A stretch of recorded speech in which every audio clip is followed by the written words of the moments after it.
উচ্চ আওয়াজে বলে আলহামদুলিল্লাহ। মহান আল্লাহ তাআলার দরবারে শুকরিয়া।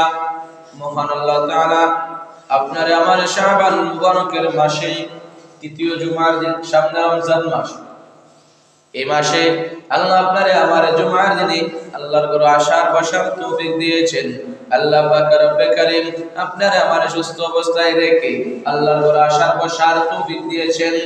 আর যারা এখন আসতে পারেন নাই, বাজানরা বাড়ি থেকে ঘর থেকে বের হইয়া মসজিদের দিকে রওনা হয়ে যাও। আল্লাহর ঘরে আসিয়া বসিয়া আল্লাহর ঘরে আসে বসো। আজ জুমার দিন আল্লাহর ঘরে আসো। আল্লাহ আপনারে আমার সুস্থ রাখছে, আল্লাহর ঘরে বসার তৌফিক দিয়েছে। এজন্য মহান আল্লাহ তাআলার দরবারে শুকরিয়া জানাই, উচ্চ আওয়াজে বলি আলহামদুলিল্লাহ। আপনারে আমার রহমতের নবীর উম্মত বানাইলেন।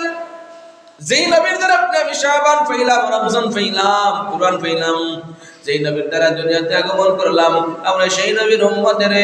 যেই নবী যারা যেই নবী দুনিয়াতে না আসলে কোনো কিছু আল্লাহ বানাইতো না, যেই নবী দুনিয়াতে না আসলে আমি আসতাম না, যেই নবী দুনিয়াতে না আসলে কোরআন পাইতাম না। আমরা সেই নবীর উম্মত, যেই নবীর উম্মত হওয়ার জন্য নবীরা পাগল ছিল। আমরা তো পাগল হওয়ার আগে নাই, আল্লাহ আমাদেরকে মায়া করে মহব্বত করে দামি নবীর দামি উম্মত বানাইছে। এজন্য মহান আল্লাহ তাআলা দরবারে একটু আওয়াজে বলি আলহামদুলিল্লাহ।